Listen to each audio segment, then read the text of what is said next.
TheCast no ar. Estamos começando mais um episódio do nosso podcast, e dessa vez com um convidado especial, mas sem deixar de lembrar do nosso patrocinador iCortes Carnes, o menor preço nos melhores cortes, Arapiraca, Palmeira, distribuindo para todo o estado de Alagoas.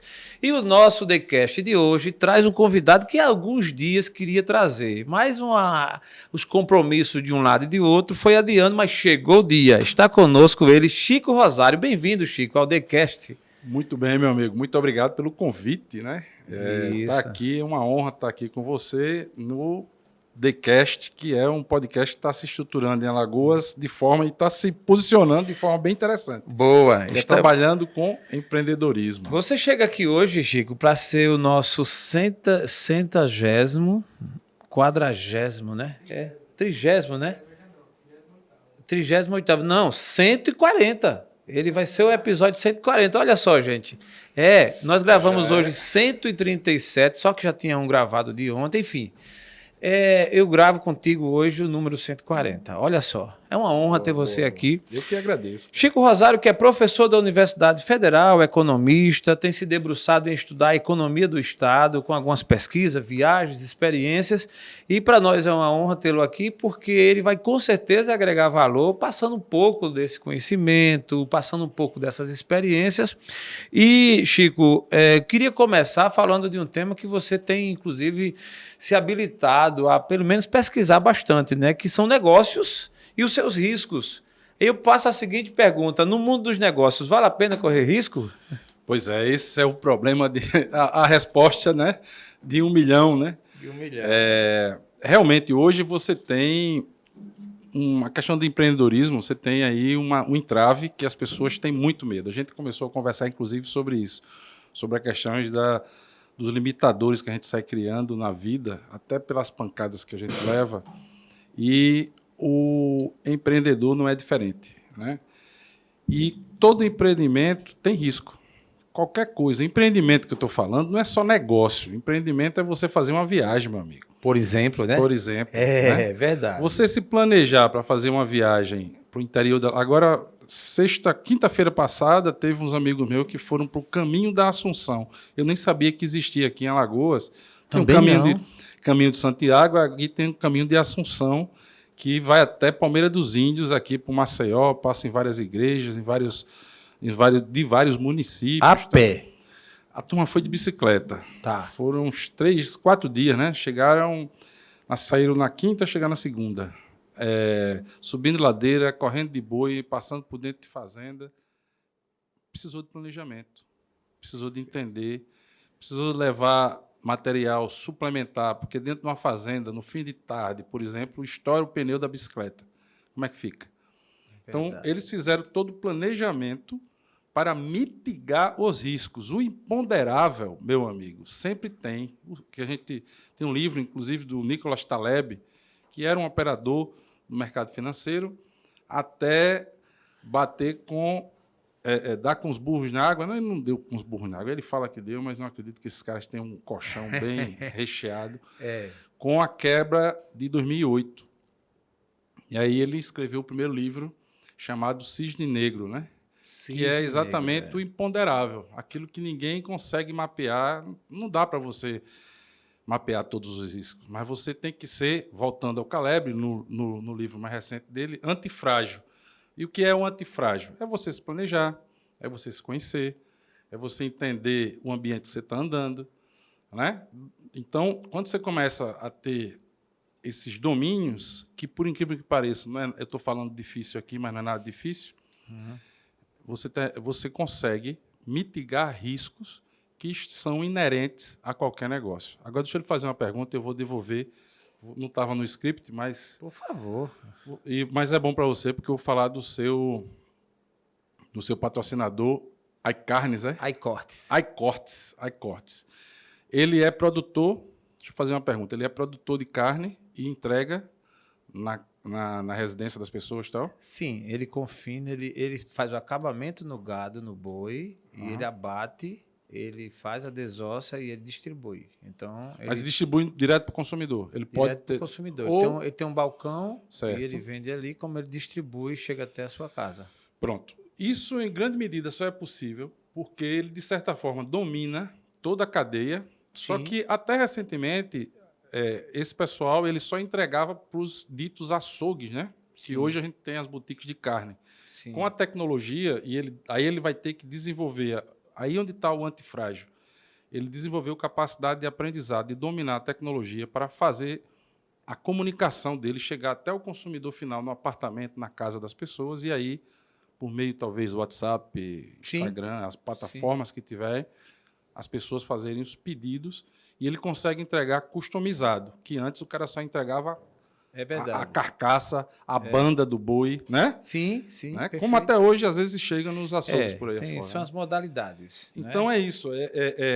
O risco, ele está nesse negócio todo. Veja que ele até ampliou o alcance do negócio, mas ele domina uma área e não ficou só nela. Aprendeu a entrar em outras. Estudou, aprendeu, trabalhou.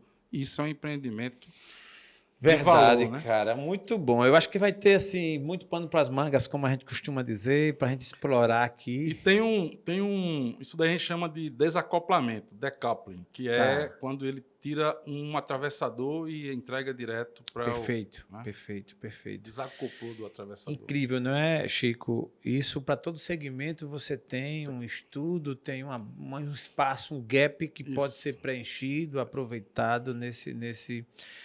Penso que o teu estudo, o teu trabalho nessa matéria de analisar os riscos, ele é imprescindível, fundamental e imprescindível, porque se a gente analisa, né, se alguém que empreende vai montar um negócio, depois de tanto analisar, ainda se depara com os fatores surpresa, né, imagine sem analisar. Sem analisar. Sem analisar, né? Antes da gente entrar um pouquinho na economia de Alagoas e falar, inclusive, sobre o papel do governo, as tendências que temos, inclusive o seu trabalho também, a gente gostaria de conhecer um pouco do Chico Rosário, né? Porque muita gente conhece, Chico Rosário já está presente nas redes sociais, como professor da Universidade Federal, também muita gente já conhece, replica esse conhecimento, sempre aponta, indica, enfim, mas também tem muita gente que não conhece, né? Aliás, o TheCast chega no Brasil todo, a galera de São Paulo que nos segue, nos acompanha, então, conhecer um pouquinho do Chico Rosário. Chico é economista. O teu início, velho, como foi que tu entrou nessa praia aí? Tu caiu de paraquedas ou foi de caso pensado? As duas coisas. É isso que a gente vai aprendendo esses conceitos no tempo e depois vê que a gente faz também, às vezes, intuitivo. Né? Eu terminei a minha graduação em 96, desculpa, em 94. Em 97 eu estava na parte final do mestrado. Né? Mas em 94 terminei a graduação, depois entrei no mestrado e trabalhando eu comecei eu dava treinamento também, né? Eu sempre fui um cara que... Eu era monitor da faculdade e tal, de várias disciplinas. Inclusive, uma das disciplinas que eu dou aula atualmente, eu era monitor na graduação. Tirava dúvida e tal. Então, fui pegando gosto por passar conhecimento. Qual a disciplina? Rapaz, é microeconomia. Olha só, ou na época era economia neoclássica. Cara, é uma mistura de economia, de conceito de economia do século XIX com matemática. É uma coisa meio...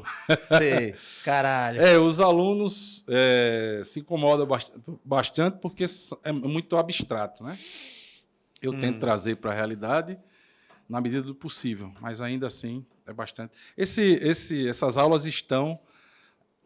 com o título Economia de Empresas no Sururu Talks do YouTube. Essas aulas de microeconomia. Para você melhor conhecer, Chico Rosário, ele decidiu não ficar só com conhecimento ali nas dependências da universidade. Ele foi além fronteira, criou o canal, deu um título, né, um trabalho, Sururu Talks, que você pode até falar para a gente por que é que Sururu Talks, né? Não é? Por quê? E é um trabalho interessante, e aí eu digo sempre, né, tem aqui em Alagoas, no Brasil, como no geral, em Alagoas, nós temos alguns nomes muito bons que decidiram não exercer o ofício da sua função apenas dentro do puro exercício do dever, que é para aquilo que ele foi contratado na universidade, mas também decidiu ir além, pesquisar, ajudar, interagir, até aprender, né? Porque, na verdade...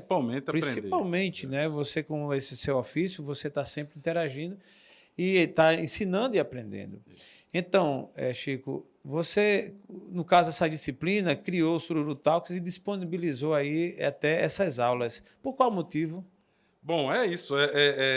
Quando eu saí de Maceió para fazer o doutorado, eu já era funcionário de uma faculdade aqui chamada IPLAN, Certo. que era aqui na Ponta Verde, aqui em Maceió, e depois ela foi comprada por outro grupo chamado Exanc.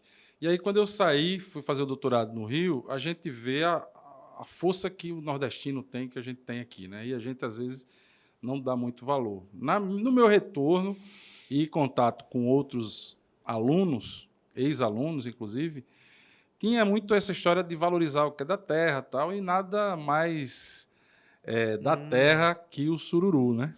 Boa, boa. E a ideia surgiu exatamente disso, de um ex-aluno meu chamado Arthur Paredes, que tem um livro chamado Neuromarketing, não sei se você ouviu falar. Sim, sim. E ele começou a dar essa... Bicho, vamos fazer uma gravação aqui para a gente chamar alguns nomes, igual você está fazendo, Jailson, aqui no Nudcast. Chamar gente da Terra para falar em vídeos curtos. Perfeito. Isso foi em 2017, 2016. Em vídeos curtos aí, algum tema que a pessoa domina. O primeiro vídeo está lá no Sururu Talks, do canal do YouTube. O meu primeiro vídeo está lá. E daí por diante incorporei essa temática e imaginando assim que o Sururu Talks era uma porta minha, um projeto meu para poder falar de forma mais leve tudo que eu já aprendi.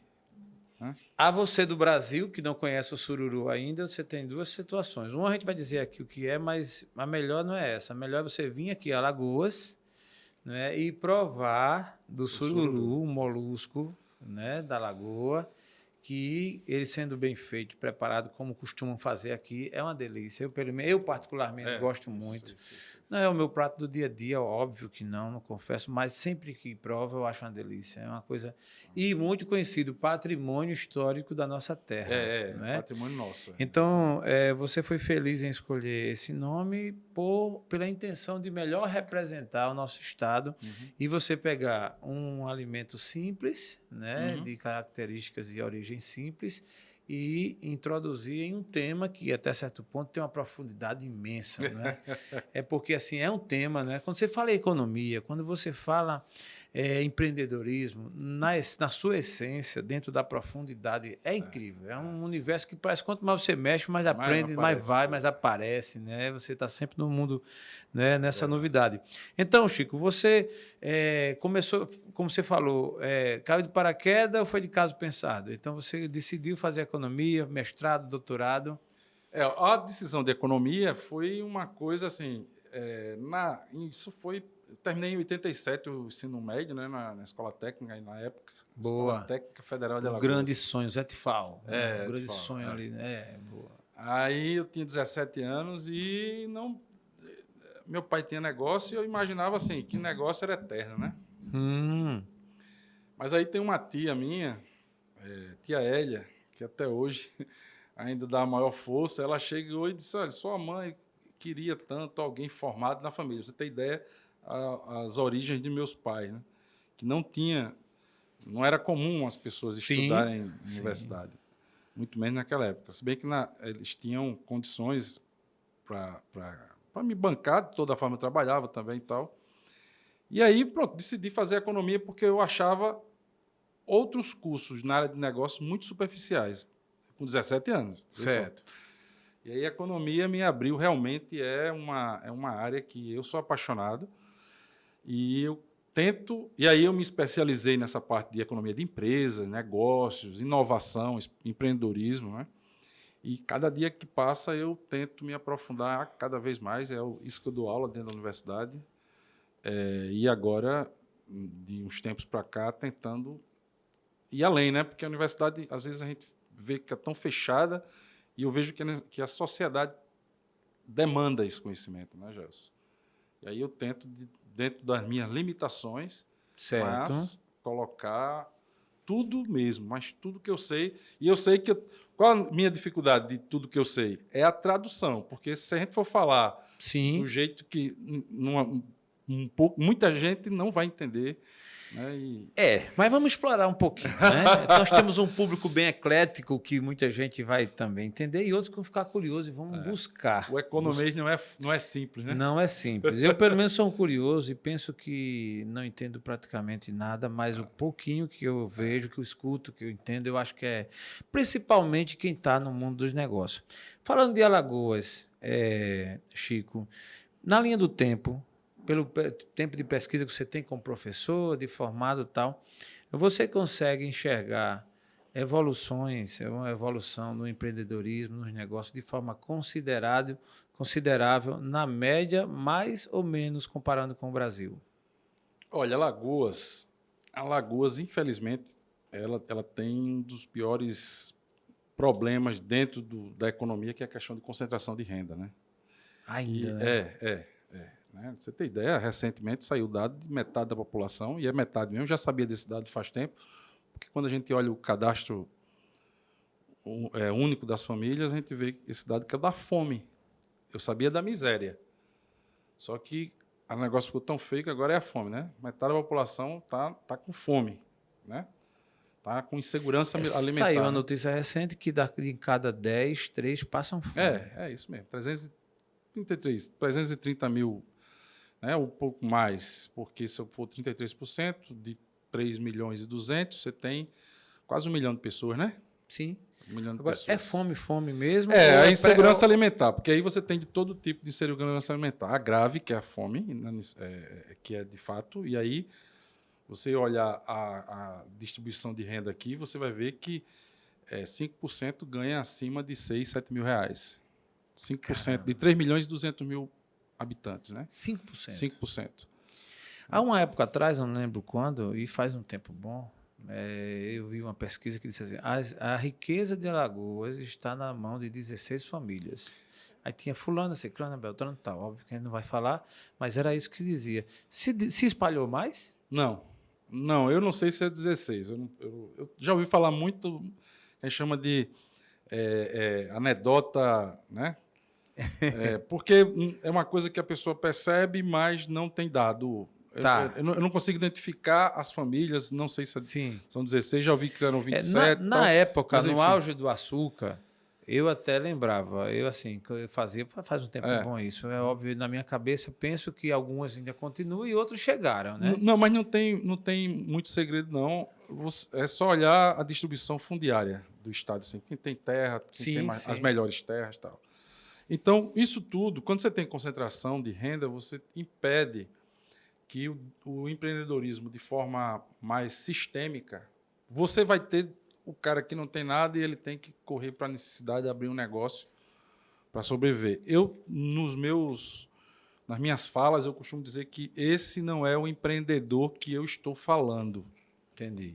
Aquele que abre um negócio para sobreviver. Para sobreviver. Entendi. Certo? Tá, tem sentido. Né? É o cara que, assim, no popular, ele vem para assar e comer. Né? Isso, exatamente. Ele está ali, não deixa de ser, mas ele não tem essa escalabilidade, essa visão. Não consegue. É um negócio tradicional, limitado, tem uma série... Eu gostaria muito de trabalhar, eu pretendo ainda trabalhar com esse público de forma... com o mergulho que ele precisa, né? Você não vai salvar todo mundo, mas você consegue um grupo ali que quer fazer diferente. Mas o empreendedor, de fato, ele faz diferente. E mesmo no tradicional, a gente tem aqui vários exemplos de pequenos negócios, e aí avançou, tirando a concentração, tirando as 16 famílias.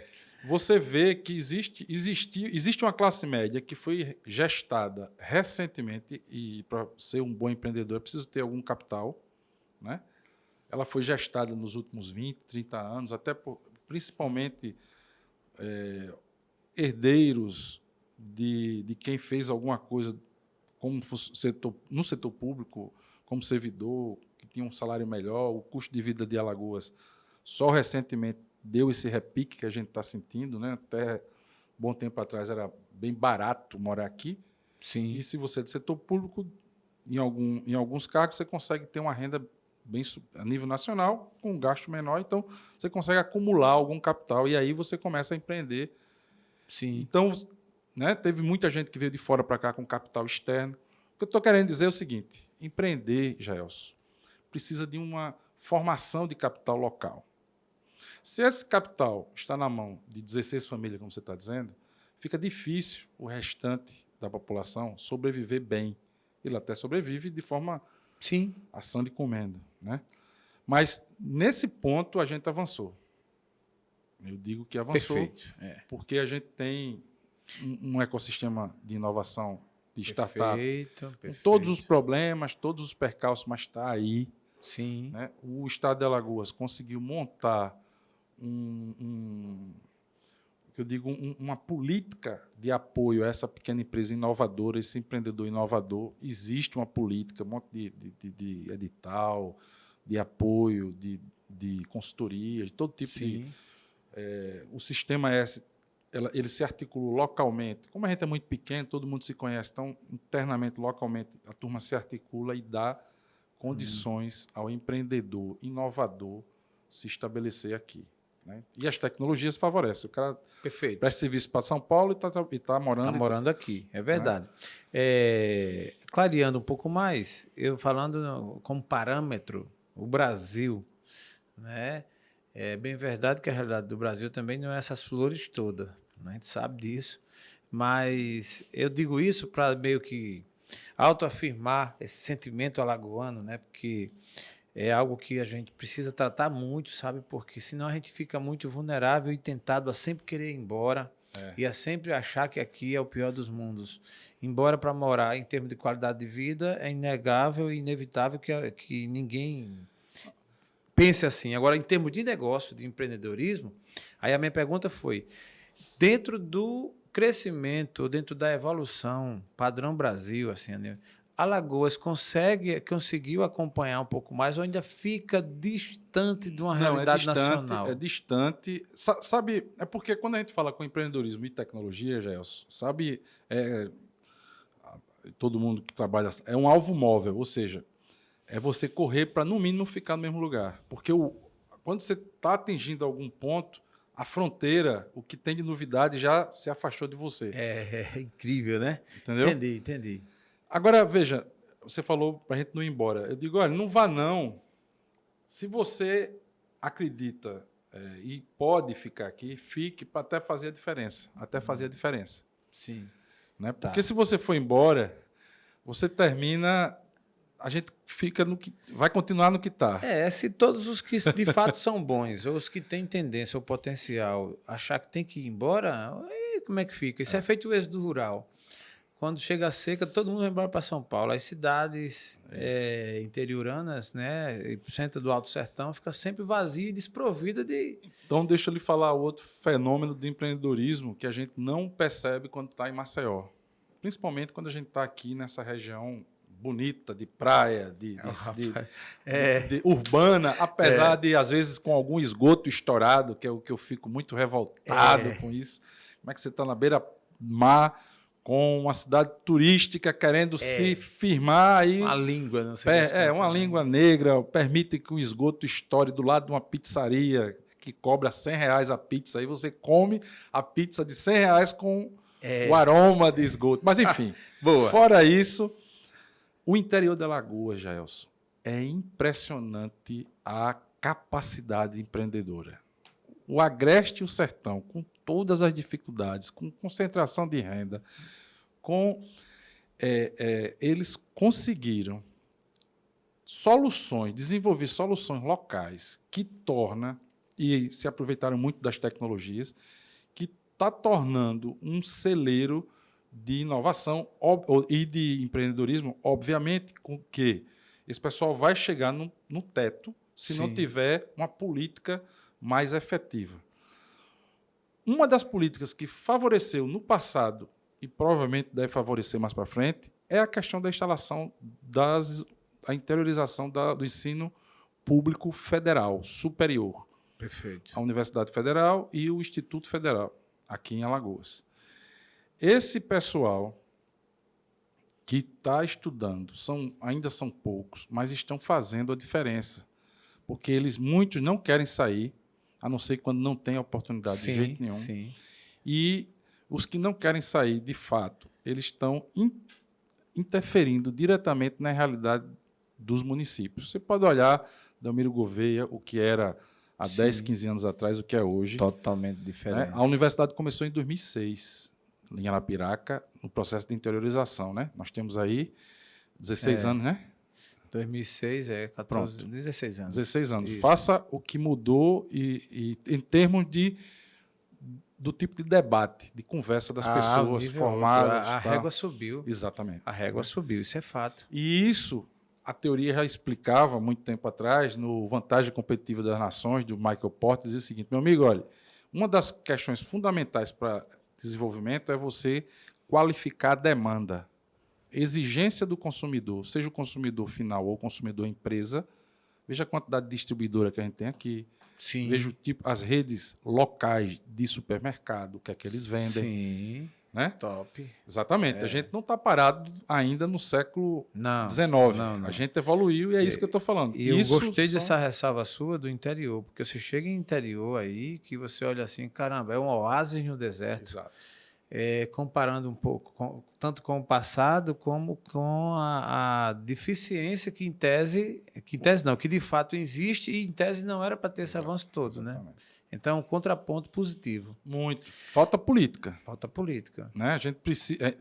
O terreno é fértil, apesar de ser sertão. Sim. Mas o terreno é muito fértil para novidade. Bicho, a gente tem cervejaria no sertão. Eu já visitei, entrevistei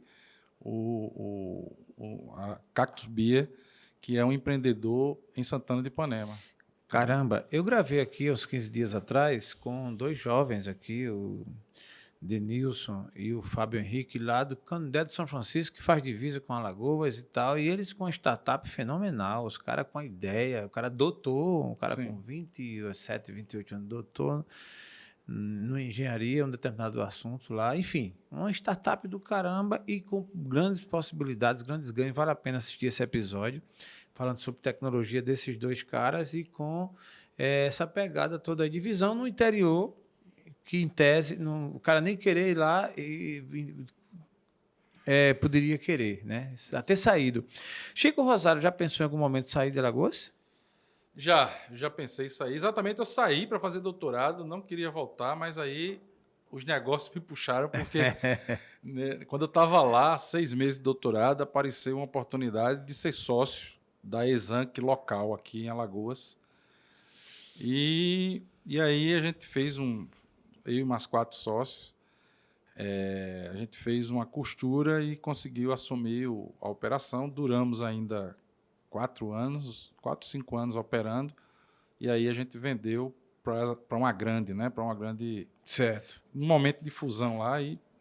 Cara, eu acho que isso é uma desculpa, você voltou por conta do mar, as praias lindas, mas tudo bem, vamos entender que... É verdade. Não dá o mar também, né? O mar também. O mar dá vontade de ficar lá, né? Você só isso. Pensando, filosofando e... Opa!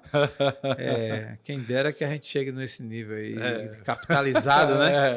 Mas, Chico, me fala uma coisa, a Universidade Federal, né, uma instituição que tem um papel importante no quesito da inovação, da tecnologia e, consequentemente, do empreendedorismo.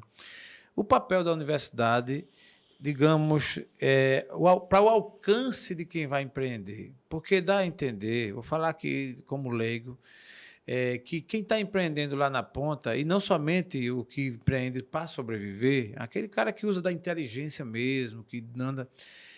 Chega nessa ponta, o alcance da universidade vai até onde? Olha, independente de ser em Maceió, Alagoas, Brasil, seja lá onde for, a universidade como instituição ela já tem mais de 1.200 anos como instituição, né?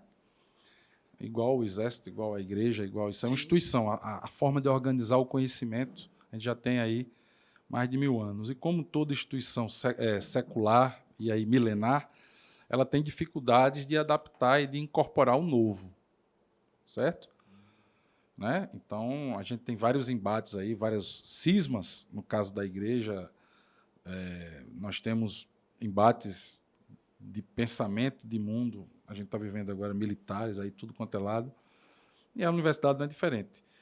Mas, dentro da universidade, o pessoal que está chegando a partir da abertura dos concursos em 2006, com o Reúne, com a interiorização, deu uma refrescada, assim, uma reformulada, uma repaginada muito grande. Obviamente que tem muita gente que ainda vem aí onde está. A universidade ela é única em seu lugar.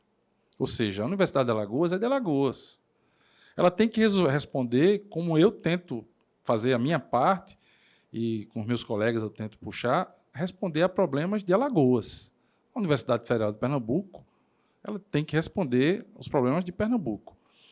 Dito isso, eu estudei o doutorado no UFRJ, do Rio de Janeiro, na Federal do Rio de Janeiro, no Instituto de Economia, elite total, vários professores no governo. Tá? Eu tinha acesso ao nata do pensamento econômico no Brasil, né? Um celeiro.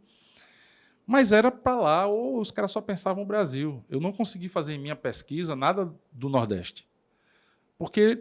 E eu entendo, porque eles estão nesse papel. Então, qual é o papel de uma universidade? Olhar o seu entorno. E a gente está começando a fazer isso. A universidade demorou, mas está aprendendo e está fazendo. Uma das tecnologias aqui que a gente já encontra, por exemplo, nas farmácias, é a própolis vermelha. A gente tem um registro local, existe um registro no NPI que a própolis vermelha dos mangues só é de Alagoas, ninguém pode... E tem várias pesquisas no Brasil todo e na Universidade Federal não é diferente. Você tem ideia, própolis vermelha com cera até para tratamento de feridas de pressão, né, chamadas escara. Então tem só Sim. uma coisa. Outra, a própolis é anti-inflamatório. Então, para tratamento de alguns tipos de câncer, por exemplo. Eu sou leigo no assunto, mas tem um grupo fortíssimo e a gente está formando empreendedores com essas tecnologias, aplicando, por exemplo, a própolis, que é uma coisa nossa. Nossa. Né? Então, essa própolis vermelha já é fruto de pesquisa local. Pesquisa local. Exatamente. Né?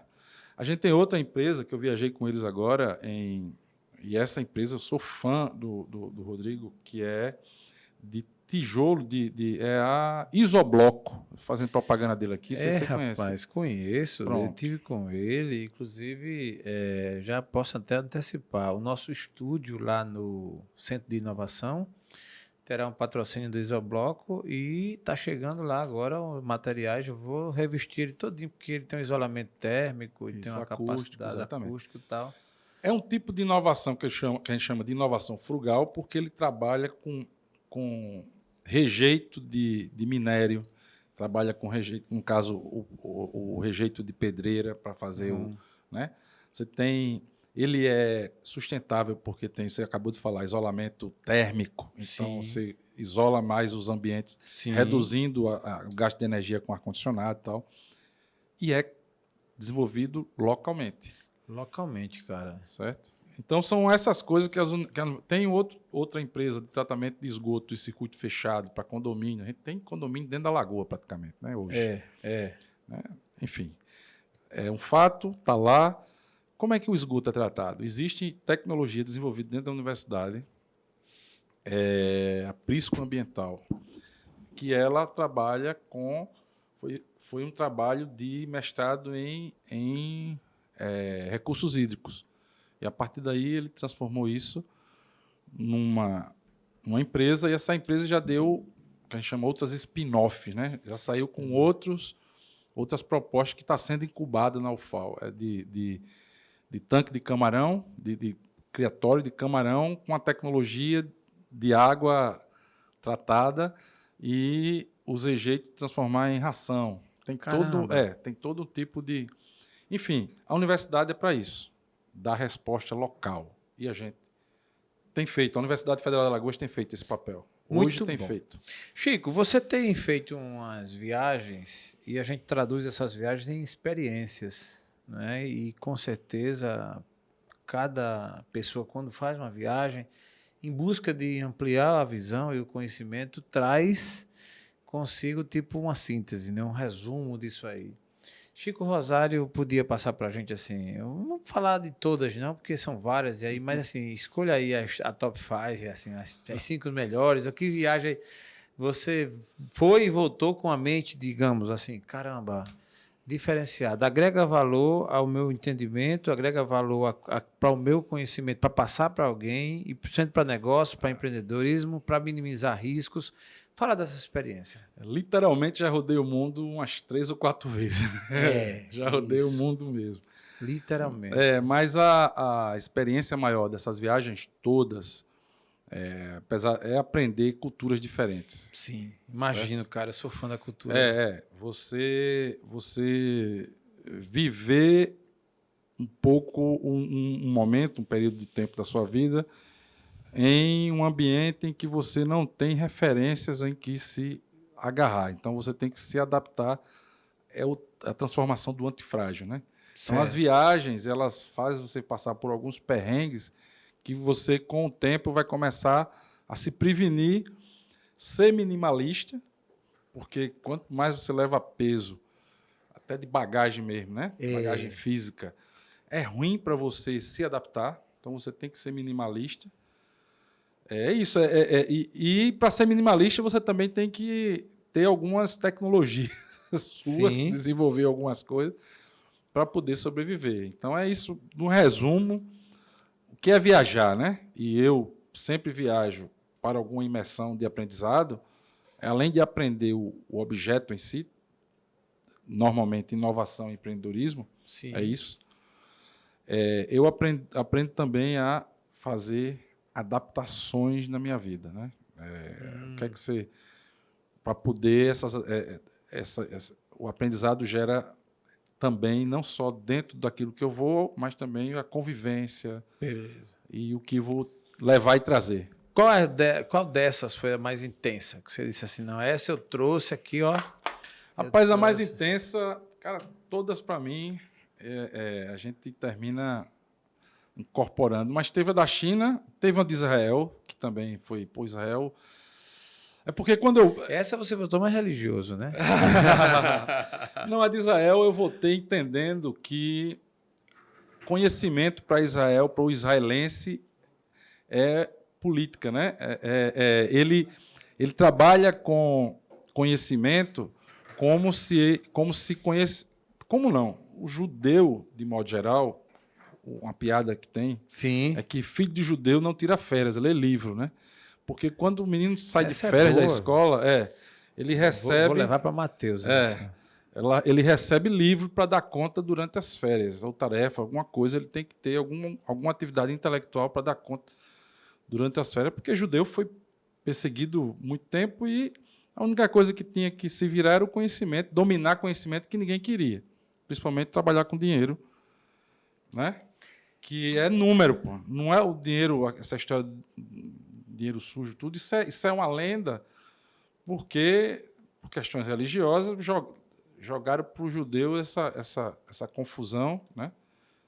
Mas é número, eles são bons nisso, certo?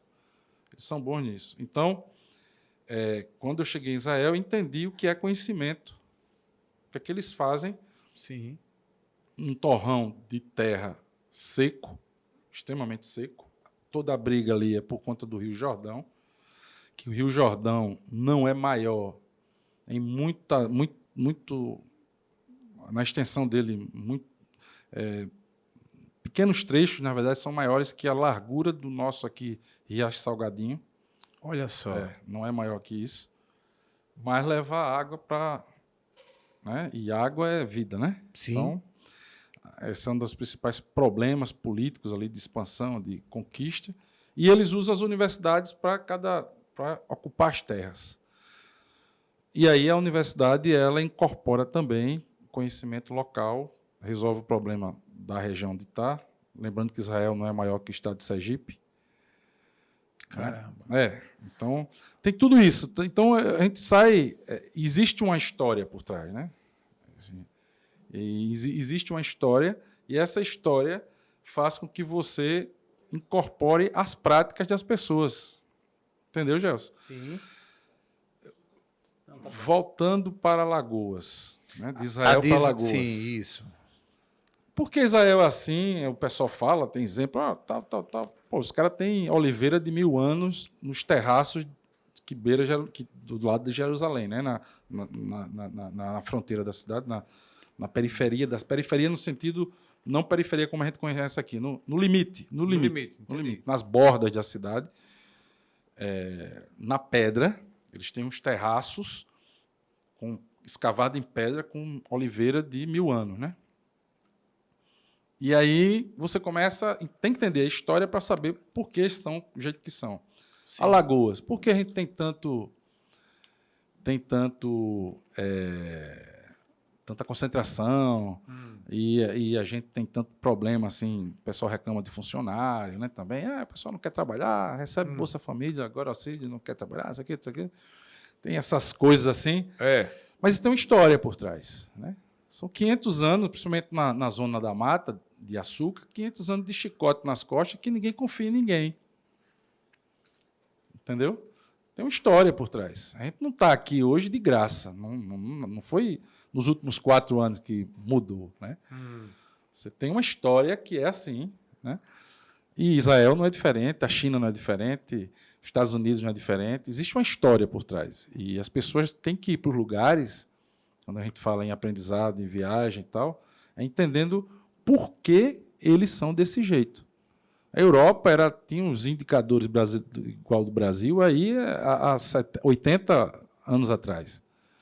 Certo? E hoje é o que é. A Irlanda era pior que o Brasil, passava fome antes da Segunda Guerra. E é o que é hoje, referência mundial em tecnologia da informação.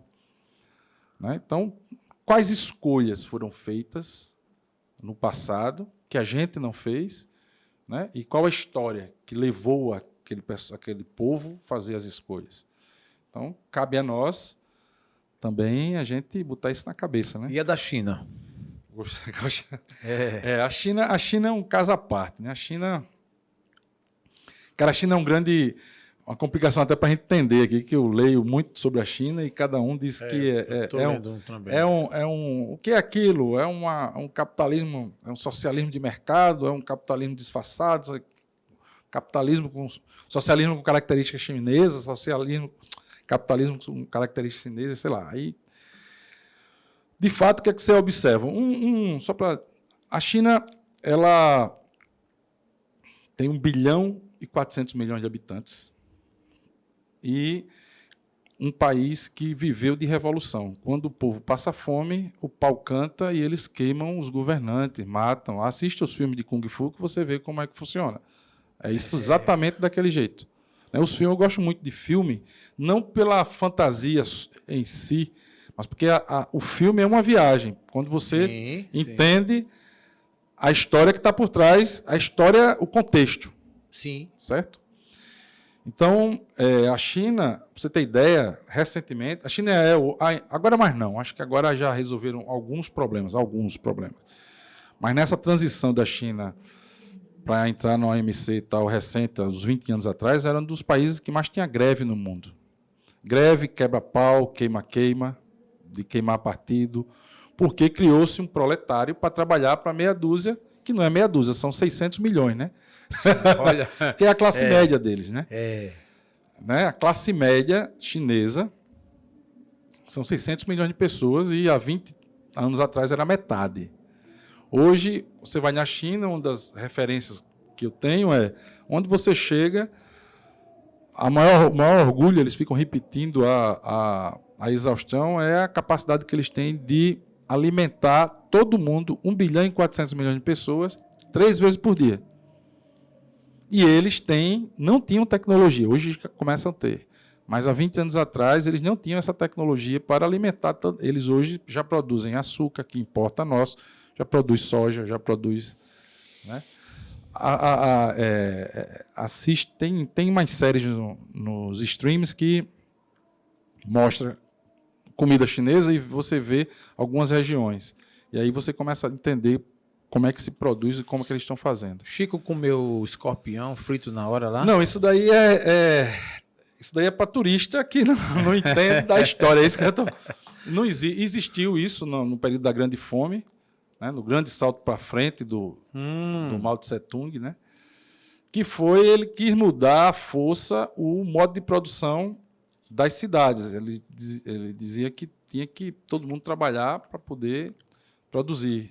Né? Mas mesmo no grande salto, você tem ideia, Gelson, desde 1959, a China, se você dividir o crescimento da China de 1959 até hoje, ela cresceu em média 6% ao ano.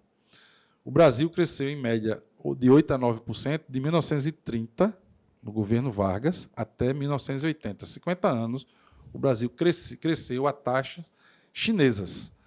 E a gente perdeu a mão na década de 80 e diante. Né?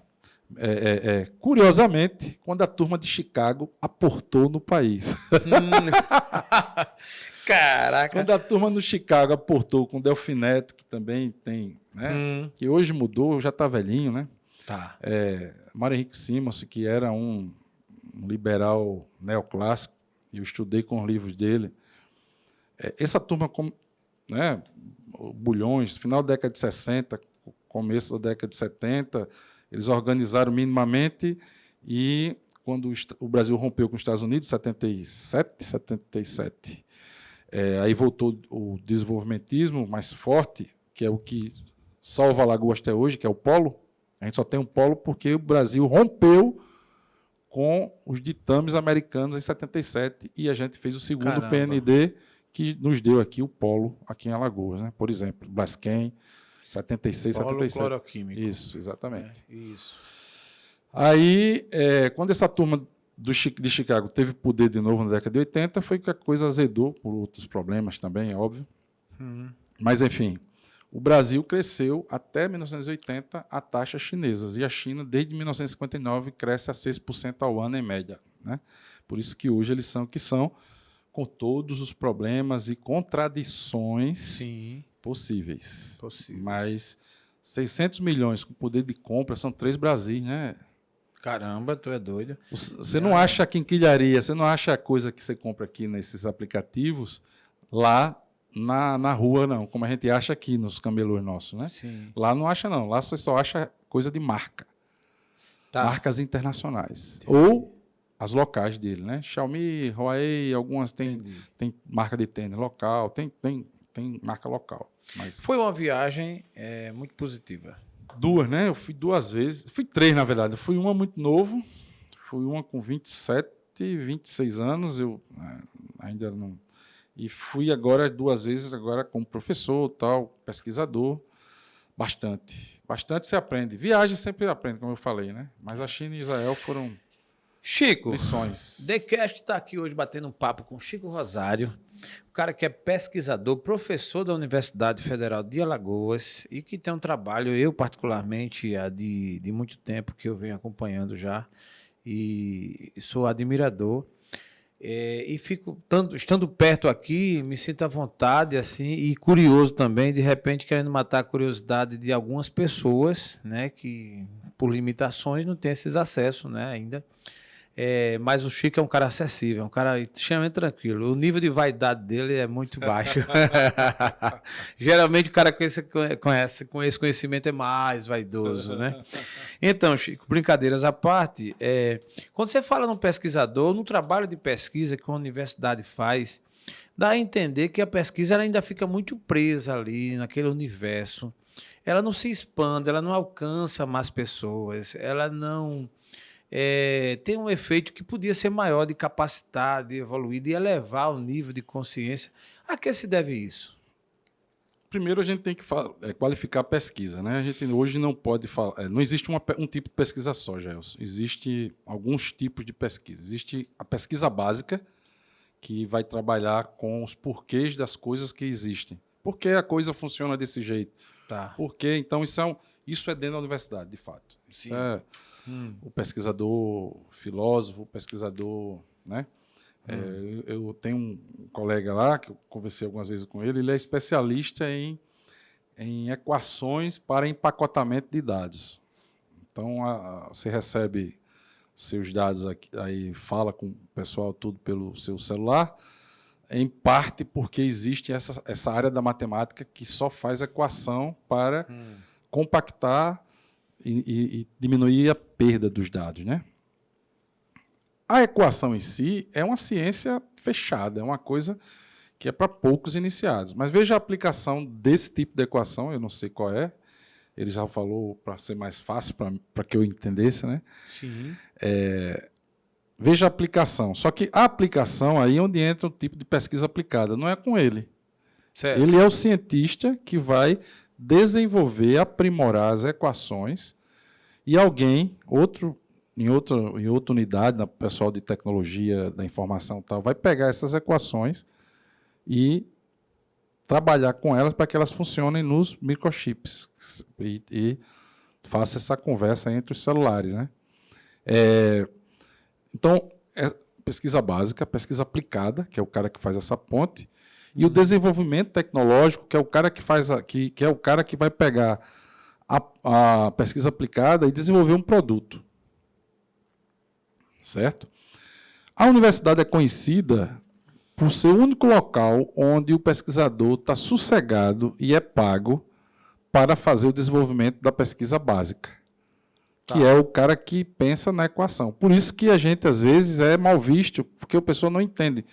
Para você ter uma droga na farmácia, alguém pensou dentro de um laboratório durante 10 anos, pelo menos. Perfeito, perfeito. Entendeu? E normalmente é pago pelo Estado, porque nenhuma empresa vai pagar alguém para ficar dentro de um laboratório preso, pensando numa solução que talvez não funcione. Que a inovação é o risco. Sim, perfeito. Né? Perfeito. O conhecimento pode não funcionar ali.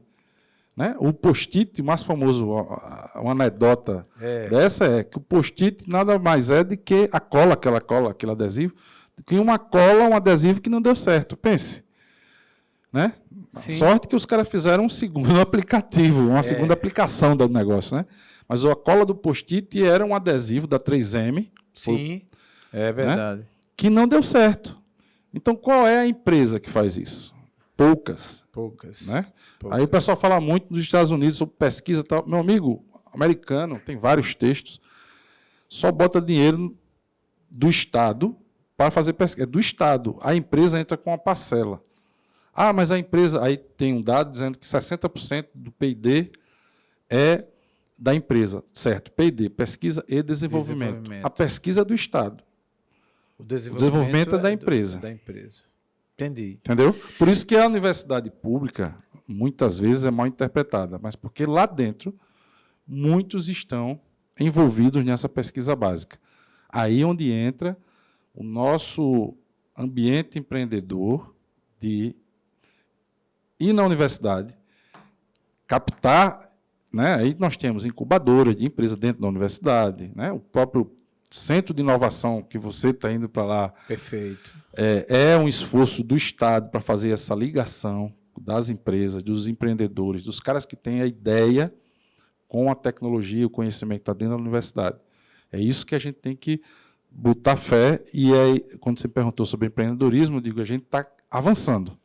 Sim. Porque a gente está conseguindo construir esses meios. Né? Gostei do que eu vi, e a gente pode até facilitar para o nosso ouvinte, porque é isso mesmo. Há uma falta de informação. Uma dissonância... Vou falar difícil agora. Fala. Dissonância cognitiva. É quando eu falo uma coisa e você entende outra. Entende outra, exatamente. E eu vou mais além.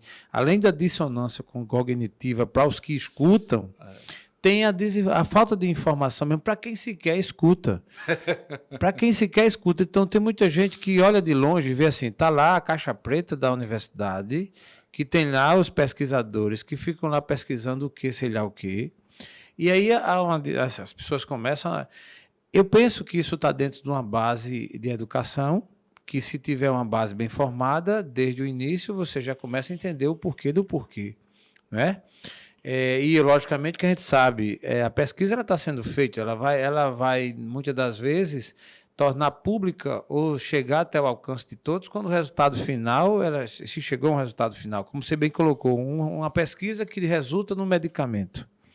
Nós temos em Alagoas o doutor Álvaro Manuel, que é um médico que está fazendo uma pesquisa que, inclusive, aqui esteve com a gente falando sobre o transplante de fezes, que é uma coisa fenomenal. Assim, até quando eu vi esse tema, fiquei chocado. Caraca! Mas ele aqui esteve, é um cara extremamente preparado.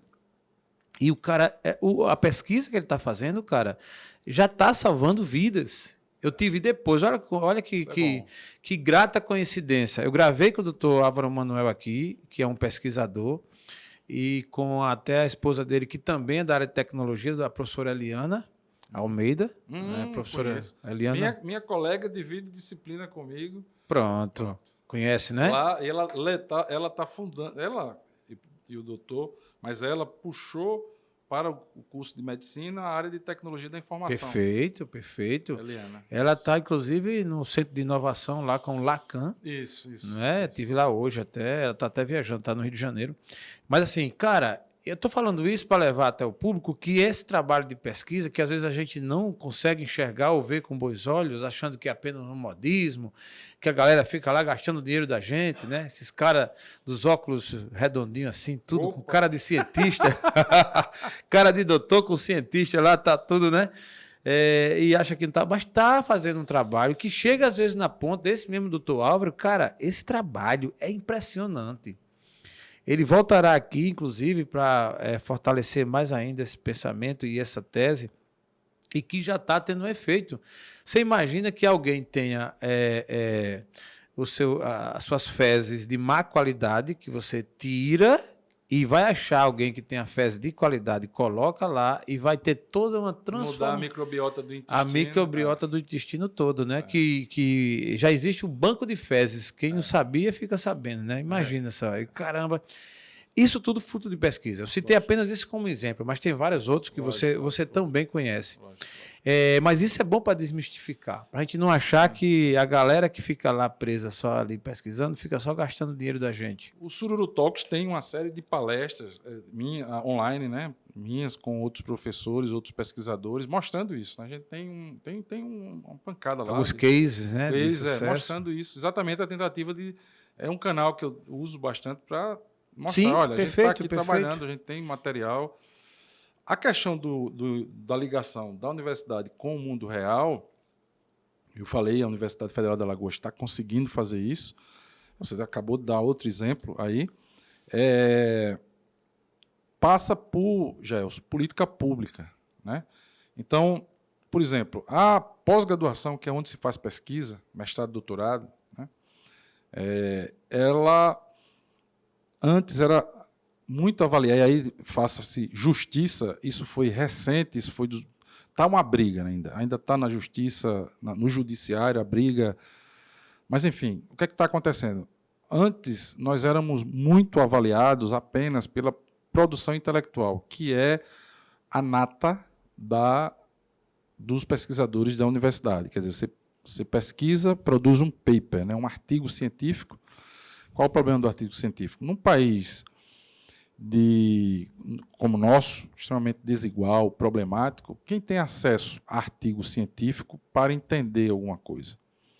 Tá certo? Verdade.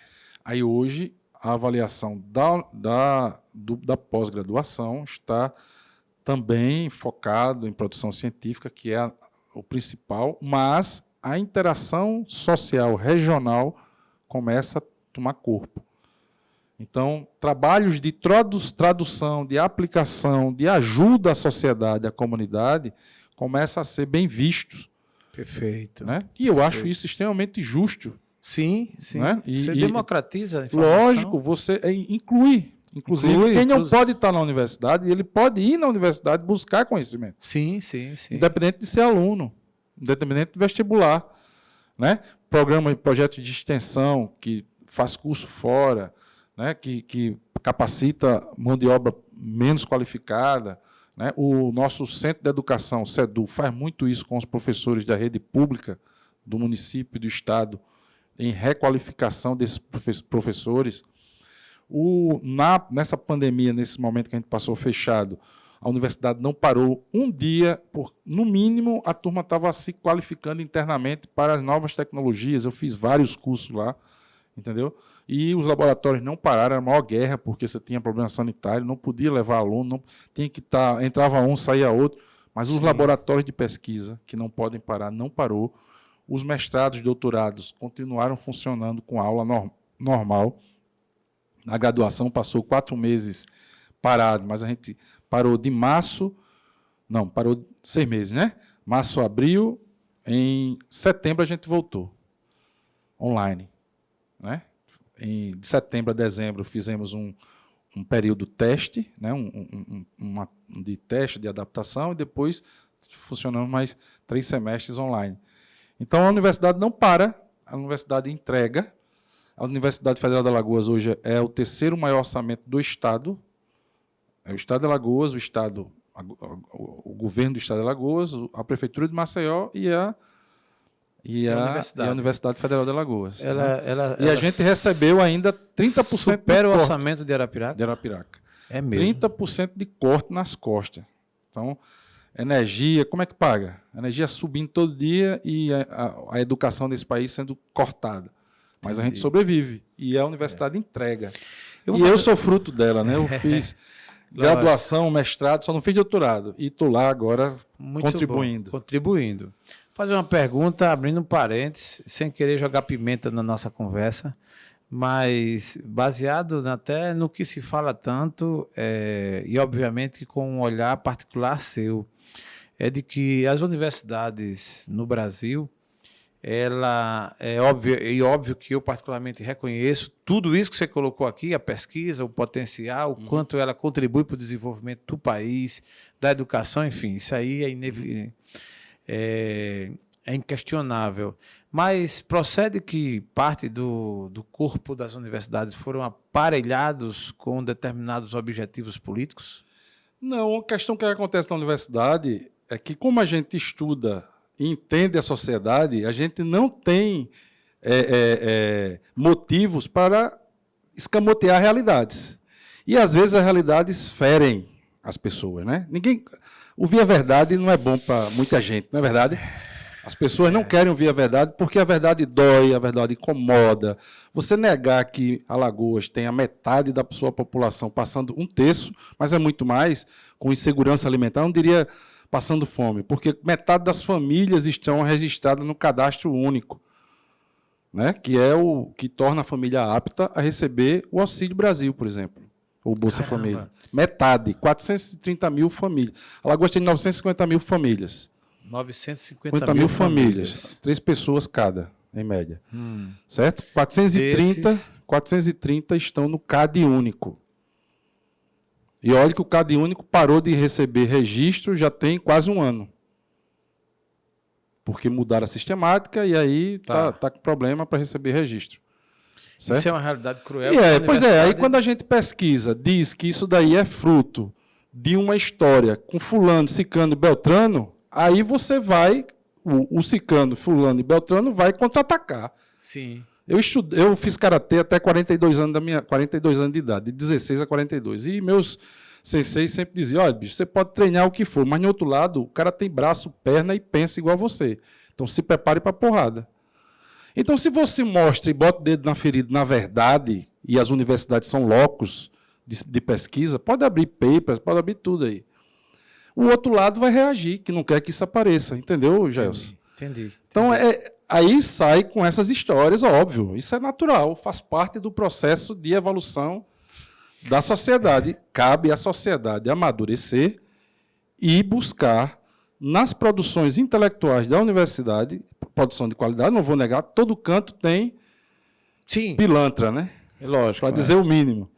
Né? Para ser educado. Né? Todo canto tem. Não vou dizer que na universidade nós somos um convento. Às vezes nem no convento, né? Opa! Sempre, né? Às vezes tem um monge sabido, né? Tem um monge sabido que passa a perna. Então, a universidade não é nenhum convento, não é nenhum... Né? Sim. Mas 99% são pessoas que estão empenhados no desenvolvimento da nossa sociedade. A questão às vezes a verdade dói e aí... Chico, é inegável que temos, né, com todos os avanços que já tivemos nos últimos anos, né? Querendo ou não, isso é um fato, mas ainda temos um gap de atraso muito grande, né? O atraso, quando eu falo, no sentido da sociedade em si, do conhecimento, principalmente na questão educacional. A teu ver, essa geração, ou quando nós teremos, assim, uma realidade mudada ou diferenciada pela velocidade que se vem, tem jeito para a gente aí nessas próximas décadas, ao teu ver? Não, para a gente não, mas não. De jeito nenhum. Principalmente que agora a gente vai pagar um preço altíssimo das crianças que deixamos à míngua na pandemia.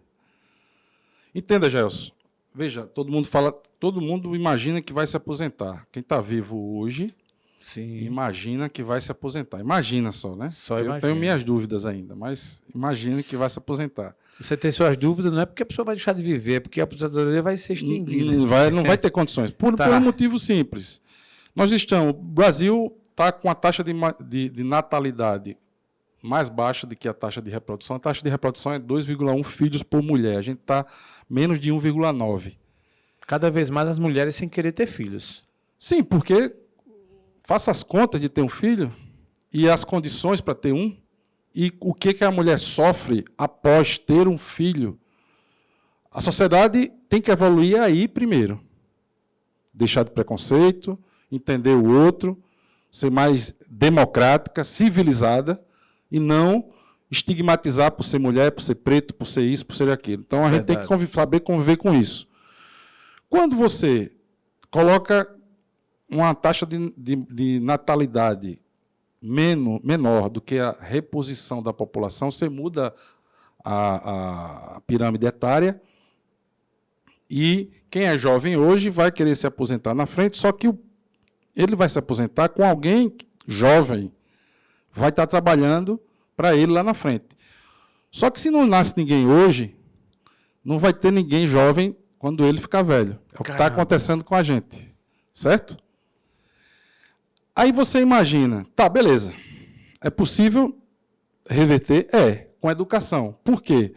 Porque com educação, o salário mínimo que daria 30 pessoas de salário mínimo, sustenta um velho, que um dia a gente vai ser, todo mundo. Sim, né? Espere em Deus. Exatamente.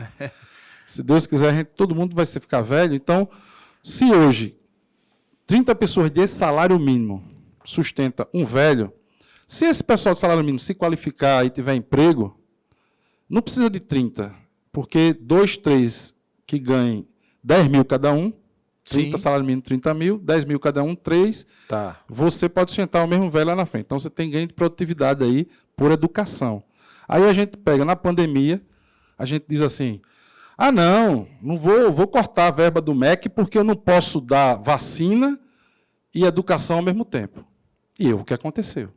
Nos últimos 3 anos a gente tem, nos últimos 3 não, eu diria que desde 2016, desde o primeiro cavalo de pau da Dilma II, em janeiro, quando ela tomou posse, com o Levi no Ministério da Fazenda, quando começou o desmonte, os cortes de fato, você tem cortes sucessivos da educação. E essa população que está desassistida é a que vai trabalhar por salário mínimo e vai sustentar quantos? Não vai poder sustentar, né? Porque salário mínimo não sustenta hoje, vai sustentar lá na frente. Você está entendendo? Então, esse é o nosso problema. A educação nossa ele tem que ser pensado como um investimento de longo prazo. A gente não pode cortar. Entendeu? Por isso que Israel é o que é. Por isso que a China é o que é. Porque desde lá de trás, eles investem em conhecimento e educação.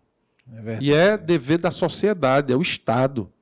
Porque o ensino privado, Gelson, com raras exceções, ele vai formar gente que já saiu do segundo grau, do ensino médio, segundo grau, coisa de referência de velha, né? Lembra que tu é um 40 mais. Eu já sou 50 a mais, cara. 50 mais, né? O ensino médio, o cara na universidade privada, ele entra no ensino médio e às vezes faz um curso que vai ter que dar algum ajuste lá, porque o cara não vem bem formado, tal. Aí o dono da universidade privada não vai perder a mensalidade, né? Então, vai lá e arruma. Alguns se dão muito bem, Não é todo mundo. Perfeito. Mas, na média, é assim que funciona. Né? Trabalhei muitos anos, trabalhei 10 anos da minha vida com isso. Na universidade pública, existe, por exemplo, a gente pode pagar um professor que faça a mentoria e o nivelamento de quem está entrando. Essa é a minha briga hoje no curso de economia. Entendeu? Porque a gente pode fazer isso. A gente pode liberar a carga horária. Digo, meu amigo, você só vai trabalhar quando é o semestre. Começa em março. Então, você só vai trabalhar janeiro, fevereiro, março e abril, de topado, de gente e tal. Você só vai trabalhar esses 4 meses. Não tem problema. Agora, você vai deixar todo mundo tinindo para ter o melhor aproveitamento. Não tem problema. Qual o problema? Isso é estratégia. Ah, não vai trabalhar os outros bichos? Também isso é conhecimento, cara. Isso é investimento, isso é educação. Entendeu? Para alguns que só vem o curto prazo, que é o nosso Brasil, né, com tanto problema que a gente vive, a gente só tem que vender o almoço para comer o jantar. É isso que a gente está vivendo. E a gente costuma pensar sempre no curto prazo. E esquece que a educação o efeito é longo prazo. Longo prazo. Isso é fato, cara. É realmente preocupante. Eu penso assim também. Eu acho que é um gap, é uma diferença que já existe muito longa, que quanto menos se aplica, quanto menos se investe, quanto menos se dá atenção, mais distante vai ficando. Exato, não é? Exato. E Alagoas é um dos estados que mais tem analfabeto com todos os avanços, viu? Né? Ainda é um dos estados com grande percentual de analfabeto. Não sei exatamente o número, não vou citar aqui, mas é um grande... Tem problema de analfabetismo funcional, né? De qualificação. Então... eu ouvindo essa semana até um comentário sobre as escolas de tempo integral. Ela é de tempo integral, mas não tem um conteúdo. Então, o aluno fica lá, fica à deriva, e aí complica mais ainda. Chico, nosso papo está cada vez gostoso e tem muito conteúdo. Eu só queria ouvir... vai passando o tempo, mas eu não vou deixar de graça, não. Para você chegar aqui, não foi fácil, então eu vou... fazer um resumo aqui rápido. Você, como economista, na condição de economista, numa avaliação, numa análise bem fria, né? E, obviamente, a gente não pode despolitizar a economia, porque a economia... A economia é política. A economia é política. É porque a economia é você alocar os recursos da sociedade na sociedade. Só que aí você tem grupos de interesse, cada um quer alocação diferente. E a política entra para você negociar. Que a política é a arte de negociar com grupos de interesses antagônicos. Perfeito. Então, por isso que a economia é política. Eu concordo com ela. O que eu quero dizer é o seguinte: é uma análise sua, mas um pouco isenta da política partidária em si, né? Porque a política em si ela tem várias dimensões, né? Tem a política de governo, que ela não tem nome em si, ela vai acontecendo até pela necessidade mesmo, da sociedade. Né? Da sociedade. E tem a política partidária, que dentro dela tá os desejos pessoais, os interesses pessoais. Aí entra a boa fé, a má fé, os interesses escusos, os não escusos. Aí entra tudo quanto é de coisa que você pode imaginar. Então, essa está presente, mas a gente tentar desvincular. O economista Chico Rosário, dentro desse cabedal de experiência que você tem, a política econômica atual do Ministério da Economia atual e tal, que avaliação você faz? E aí, repito, com a frieza da alma, né? Porque, assim, é normal que a gente seja azul ou encarnado e tal, isso é comum e não tem nada errado nisso. Eu sou azul. Pronto, sou né? Que você seja, né? Azulino. Azulino, né? Pronto, Matheus está ouvindo, vai gostar. Então, mas independentemente dessa cor, a política econômica atual que estamos vivendo. Já é o seguinte... eu estou entendendo o que você quer dizer, e a política econômica, ela, infelizmente, ela toma corpo de acordo com o grupo de interesse que está no comando. Perfeito. Certo? Como professor de microeconomia, eu não posso dizer, do ponto de vista da microeconomia, que a política do Paulo Guedes está errada do ponto de vista da economia. Sim, é isso mesmo. Porque a mentalidade dele, que é uma mentalidade de uma economia da década de 60, certo? Eu dou aula, microeconomia, eu costumo dizer, é uma disciplina que tem suas bases no século XIX, numa economia agrária, recém-industrializada. Estamos numa economia digital. Então, veja, Sim. e a mentalidade do Paulo Guedes e companhia, dos liberais, quase todos, de liberdade pura e simples, está numa economia do século XIX, nessa que eu dou aula. Certo? Em que as forças de oferta e demanda se equilibram naturalmente, independente de qualquer outra, só pelo sistema de preço. Se o preço for alto, aí os caras vão querer produzir, e aí vão entregar alguma coisa para lá, e vão aumentar a oferta, que vai fazer com que o preço volte ao que era antes, né? E vai ter mais gente comprando e tal, aí depois o pessoal vai querer comprar mais, aí o preço sobe de novo, aí começa a ter essa balançazinha, essa balança aí. Demanda, oferta, demanda. Isso é uma grande lorota, mas a gente conta ela numa disciplina que é um dos pilares, para você ter ideia de como a gente é atrasado no pensamento da economia no mundo. Isso está uma crítica enorme na Europa e nos Estados Unidos por conta da crise de 2008. Veja, a gente está, 2008 para cá, a gente já está 14 anos, né? 14 anos discutindo se muda uma ciência, a forma de ensinar. Certo? E no Brasil, a gente está dizendo que é novo, uma forma de pensar a economia da década de 60. Isso o Milor Fernandes tinha uma piada dizendo sobre isso. As ideias ficavam velhinhas lá fora, e aí vinham para o Brasil, e a gente achava que acha que é novo. Foi exatamente o que está acontecendo. Só é dar outra manchete, né? Isso é exatamente isso que acontece com o Paulo Guedes. Do ponto de vista dele, ele está fazendo certo. Ele faz um monte de reforma microeconômica que só vai dar resultado daqui a um tempo. Só que o problema, Gelson, não é a política, não é a economia, é a política. É o seguinte, o rastro que está deixando essa política pública. Entendeu? E aí somos pessoas, a sociedade é feita de gente. E você não pode negligenciar as pessoas, a fome, né? A educação, a saúde, num país desigual. Aí começam os conflitos. Né? Quando você olha para a realidade, é aí onde tem a universidade mostrando a realidade. Meu amigo, você, do ponto de vista da ciência, você está certo, cara. Você não está errado, não. Só que o que você fez, ou está propondo fazer, fora aquela maluquice de privatizar, não sei o quê. Ponto, até isso é uma maluquice, porque vai privatizar o SUS. Com o nível de desigualdade que a gente tem, é Alagoas de novo. Metade das famílias não tem nem o que comer. Vai ter como pagar saúde? Você vai ter gente morrendo sem ser enterrado nas calçadas, cara. Então o Estado tem que dar conta disso. Até para que tenha trabalhador para as empresas, senão o salário vai lá para cima. Se você não der saúde para o povo trabalhar, você vai ter meia dúzia de empregado com saúde para produzir para essa população toda que a gente tem. Até para os empresários. Eles precisam de saúde pública. Sim. Precisam de educação pública, porque senão eles vão ter que formar, como a Constituição Civil fez na década de 90, quase toda, teve que pagar formação, e até hoje faz, dentro da obra, para pedreiro poder incorporar as tecnologias de construção, porque a gente perdia de 30% a 50% da construção de desperdício. E tinha novas tecnologias, só que o povo era analfabeto, o pedreiro era analfabeto. Como é que ele ia aprender a economizar? Então, educação e saúde é bom para o mercado.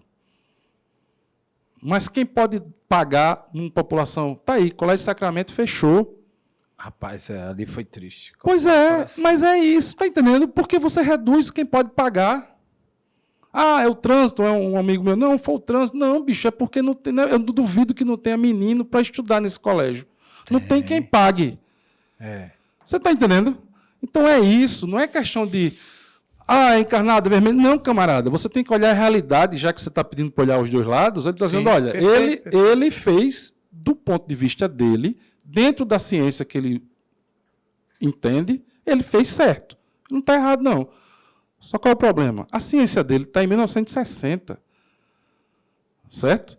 Ou há 15 anos da guerra, da Segunda Guerra.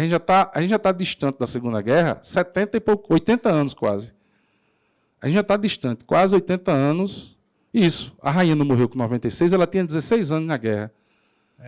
Pronto, então estamos distantes da guerra há 80. Ele está com a ciência econômica de uma Europa destruída em que o que se plantando tudo dá, que a gente chama a lei de Sé. Pode botar uma fábrica que vai vender. Lógico, o povo não tinha nada. Vai vender. Então, a gente chama a economia da oferta, né? Que ele favorece a questão de abrir empresa, redução de salário para diminuir o custo da empresa. E reduz o salário vai para o 4º ano sem aumento real. Reduz o custo do salário, que o empresário se sente motivado a abrir novas vagas. O desemprego caiu. O desemprego porque o povo está deixando, porque de verdade são 35 milhões de desempregados e subempregados, 9 milhões oficiais. Mas o negócio é, olha a PNAD direitinho, e ele mudou a metodologia, o Paulo Guedes mudou a metodologia 3 anos atrás para não mostrar o desemprego real. Porque vai pela CAGED. E o CAGED, a Raiz, que fazia isso... Sim, eu lembro disso. Ele depurava e tem a reforma trabalhista que você não precisa trabalhar as 40 horas na semana, 44 horas, para dizer que você está empregado. Você trabalha 2 horas na semana, com carteira assinada, que pode, porque é o... Dependendo da atividade. É isso, né? Garçom, não sei o quê, e o resto faz bico, e ele vai dizer, não, é aqui o desemprego. Sim, meu amigo. Você tem serviço voltando depois de uma pandemia, empregando gente por 2 horas por semana. Você vai dizer que isso é emprego?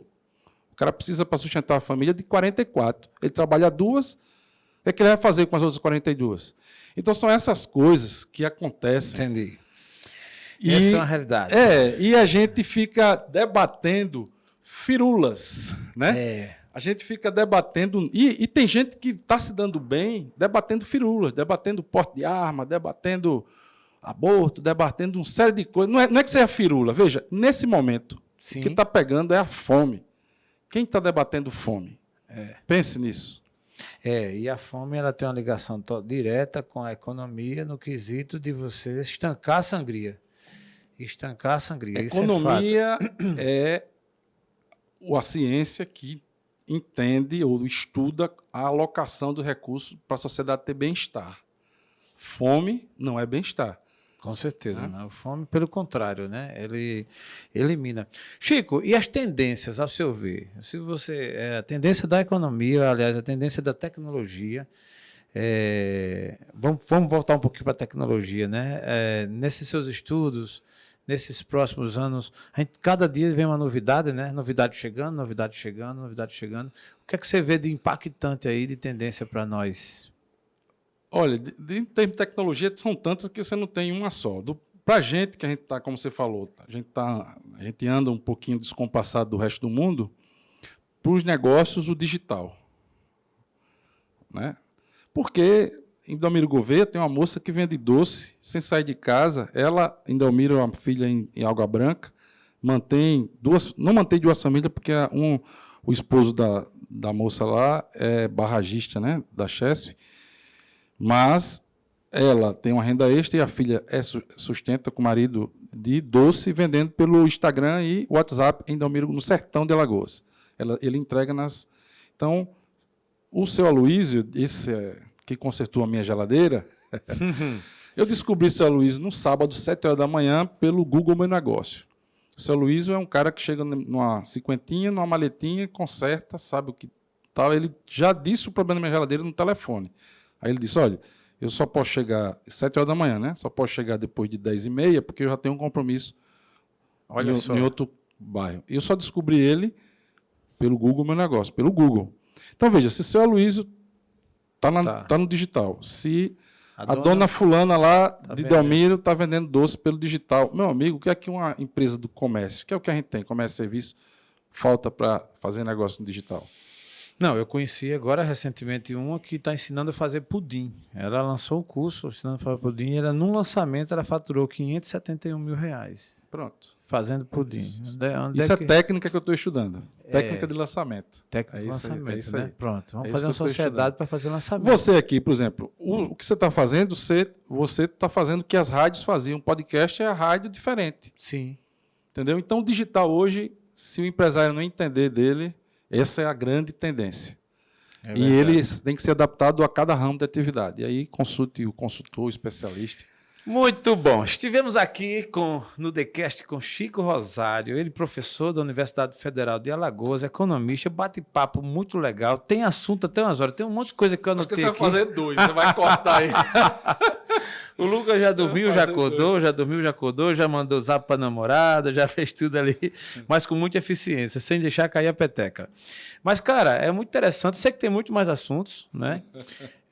Você está já convidado para um próximo, né? E aí, vamos lá, vamos passar essas eleições, deixar a poeira baixar, aí você vai falar das tendências. Não, acho que uma né? boa era a gente conversar sobre o que pode acontecer, né? Porque ninguém tem bola de cristal, mas entenda, tem um futurólogo que antes eu pensava que futurologia era coisa de ficção científica ou cigano, ler a mão, não sei o quê.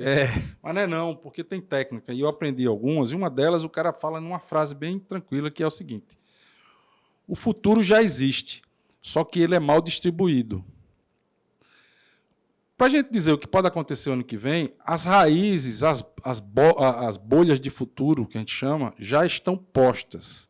É preciso ter a visão, e aí é onde entra o empreendedor, de entender onde estão essas bolhas, que elas já existem, elas já estão aqui, as coisas já estão acontecendo, a gente só tem que entender como elas vão se estruturar, se as bases da sociedade, que mudam muito lentamente, se elas vão dar vazão às bolhas de futuro, quais bolhas vão rodar nos trilhos que já estão postos na sociedade. Você não muda um trilho, uma estrutura, em 2 anos, em 1 ano. São 15, 20. Hoje, com a tecnologia, 10, vai. Mas, mesmo assim, se os trilhos, as estruturas, só mudam em 10 anos, para você mudar uma lei, quanto tempo leva para ela fazer efeito? Acabei de falar das micro-reformas do Paulo Guedes. Não é de um governo de 4 anos que dá resultado. Sim. Certo? Veja, casa própria. Só foi uma micro-reforma. Foi dizer o seguinte: meu amigo, você perde a sua casa própria se não pagar com 3 meses. O que aconteceu? O mercado foi depois de 3, 4 anos, o mercado foi inundado por crédito de casa própria. Sim. Certo? Então, 3, 4 anos. As coisas não mudam. Perfeito. Né? Então, o futuro já existe. E aí, um próximo podcast, a gente com pode certeza. trabalhar esses futuros. Todo futuros. Interesse, porque isso traduz para mim um efeito extremamente positivo, que é de conscientizar e levar às pessoas o melhor da informação. O universo da informação é riquíssimo, aliás, ele tem uma profundeza que não tem quem alcance, mas o gostoso é que quanto mais você precisa, quanto mais você escavaca, mais vem, e obviamente, principalmente sendo de uma fonte limpa, uma fonte de quem estuda, de quem está preocupado com isso, e sabendo que hoje somos avaliados, né? Existe um crivo natural de tudo que a gente coloca à disposição, porque tem aí outras fontes que faz o cheque, né? Então isso é muito bom, e eu fico muito feliz aí, Chico, com a sua presença aqui, e gostaria de deixar a você o espaço para você fazer todas as suas considerações, agradecimentos, e o que mais você entender necessário sobre esse tema tão interessante aí, que é negócio, que são negócios e essas tendências todas. Bom, o recado final é dizer o seguinte: negócio a gente faz em todo momento, toda hora, sempre a gente está tentando convencer alguém, né? E a gente é mais bem-sucedido quanto mais conhecimento e fundamentos e planejamento tiver. Portanto, não tenham medo de empreender. Está aí meu amigo Jaelso, que é um empreendedor, um corajoso. Eu admiro muito e admiro todos que têm essa coragem, assim, de sem herança, sem ninguém por trás, simplesmente chegar lá e dizer: eu vou fazer. E no Brasil isso é preciso, mas é raro. É raro. Muito bom. Fico muito contente com sua presença e espero que, com certeza, teremos, a prova de Deus, outras oportunidades. E a você que nos segue, nos acompanha nas redes sociais, no YouTube, não esquece de ir lá se inscrever, dar o seu like e nos acompanhar. O episódio de hoje foi gravado aqui com Chico Rosário, falando sobre negócios, os riscos dos negócios, e que valeu muito a pena. Esse episódio tem um oferecimento, um patrocínio de iCortes Carnes, o menor preço nos melhores cortes, Palmeira e Arapiraca, distribuindo para todo o estado de Alagoas. Forte abraço e até a próxima. TheCast, agora com a nova pegada. TheCast, agora mudou.